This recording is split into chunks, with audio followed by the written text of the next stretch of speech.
اب سمجھ جائیں گے یہ کون سا ترجمہ کیا اس نے؟ تشریحی ترجمہ کیا. اسی طرح ایک مثال ہے الکلام قسمانی. الکلام اس کا لفظی ترجمہ کیا ہوا؟ کلام دو قسمیں ہیں. لیکن یہ تعبیر محاوراتی تعبیر کے مطابق نہیں ہے. اہل زبان کس طرح یوں نہیں کہتے کہ کلام دو قسمیں ہیں، بلکہ کیا کہتے ہیں؟ اس کا مطلب ہے کلام دو قسمیں. اگر آپ ترجمہ کرتے ہو تو یہ لفظی ترجمہ ہوگا. اگر یہ ترجمہ کرتے ہو کلام کی دو قسمیں، یہ تعبیر محاوراتی تعبیر کے مطابق ہے، تو یہ کون سا ترجمہ بن جائے گا؟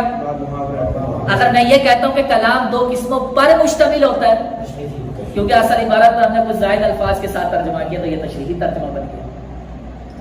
تو اب کہنے کا مقصد یہ کہ جب بھی آپ ترجمہ کریں تو پہلے آپ نے ترجمے کی کوئی قسم سلیکٹ کرنی ہے کہ آپ نے لفظی ترجمہ کرنا ہے یا با محاورہ ترجمہ کرنا ہے یا مفہومی ترجمہ کرنا ہے یا.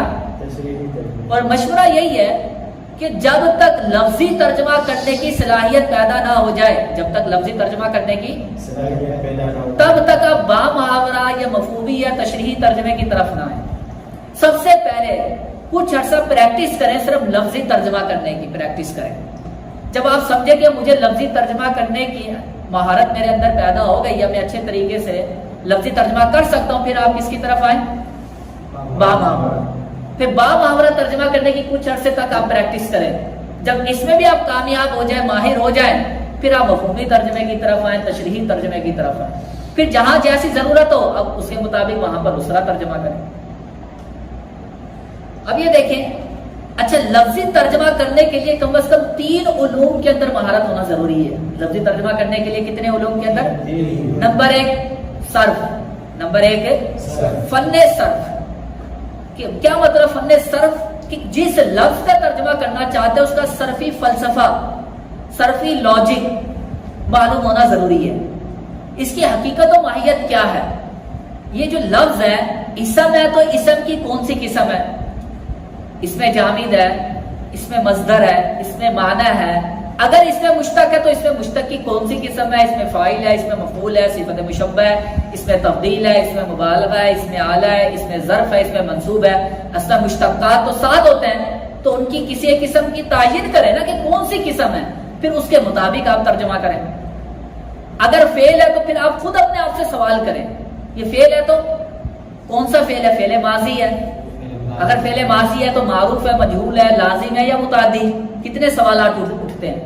اگر فعل مضارع ہے تو معروف ہے یا مجہول؟ کون سا صیغہ ہے؟ مذکر غائب، حاضر، متکلم، صیغہ جمع متکلم.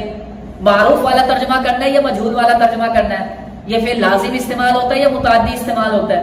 یہ سوالات اپنے ذہنوں میں جب تک آپ نہیں اٹھائیں گے نا تو مہارت پیدا نہیں ہوگی. اگر کوئی آپ سے کوشچن نہیں بھی کرتا تو اپنے آپ سے خود کریں سوالات. جب آپ تیاری کریں، جب ترجمہ کریں، فعل مضارع ہے تو معروف ہے یا لازم ہے یا؟ یہ خود اپنے آپ سے سوال کریں، پھر آپ اس کے مطابق ترجمہ کریں. اسی طرح اگر نحوی اعتبار سے بھی اس کلمے کی نحوی فلسفہ، نحوی لاجک معلوم ہونا ضروری ہے. اگر یہ اس کلمے کا ترکیب کلام میں محل کیا ہے، یہ مبتدا بن رہا ہے، خبر ہے، موصوف ہے، صفت ہے، مضاف ہے، مضاف الیہ ہے، حال ہے، ذوالحال ہے، ممیز ہے، تمعیز ہے، تمییز ہے، مفعول بہ ہے، مفعول مطلق ہے، مفعول فی ہے، مفعول لہ ہے، مفعول معہ ہے. اس لفظ کی حیثیت کیا ہے؟ مرکب اضافی والا ترجمہ کرنا ہے یا مرکب توصیفی والا ترجمہ کرنا ہے؟ جملہ اسمیہ ہے یا جملہ فعلیہ ہے؟ یہاں پر عبارت میں اگر جار مجرور آ گیا ہے، اب جار مجرور کی 3-4 حیثیتیں بنتی ہیں. اس جار مجرور کا تعلق عبارت میں موجود فعل سے تعلق ہے یا اس میں نکرہ سے تعلق ہے یا اس میں معرفہ سے تعلق ہے؟ کس طرح ہم نے ترجمہ کرنا ہے؟ اس کی حیثیت کیا ہے؟ اس پر مزید آگے چل کر ہم کلام کریں گے کہ جار مجرور جب عبارت میں آ جاتا ہے اس کا ترجمہ ہوتا کس طرح ہے، یہ ترکیب کلام میں کیا کیا بن سکتا ہے. اس پر باقاعدہ الگ سے ہم لیکچر کریں گے انشاءاللہ. تیسری چیز آ جاتی ہے لغت. اب لینگویج، لغت، ڈکشنری. اب ڈکشنری سے آپ نے اس لفظ کے معنی کی تعیین کرنی ہے. آپ نے یہ سلیکٹ کرنا ہے کہ ایک لفظ کا 7 معنی سے ترجمہ ہوتا ہے. ایک لفظ کا کبھی ہم لفظ کا ترجمہ کرتے ہیں اس کا لغوی معنی سے، کبھی اصطلاحی معنی سے، کبھی مجازی معنی سے، کبھی لازم معنی سے، کبھی عرفی معنی سے، کبھی شرعی معنی سے، کبھی مترادف لفظ سے، مترادف معنی سے ترجمہ کرتے ہیں. تو جب آپ ترجمہ کرتے ہیں غور کریں، اپنے آپ سے سوال کریں، یہاں پر میں نے اس لفظ کا ترجمہ اس کے کس معنی سے ترجمہ کرنا ہے. ہم نے اس کا لغوی معنی سے ترجمہ کرنا ہے، مجازی معنی سے ترجمہ کرنا ہے یا لازم معنی سے؟ اب اس باتوں پر غور کریں، پھر باقاعدہ آگے چل کر اس پر مزید انشاءاللہ ہم گفتگو کریں گے.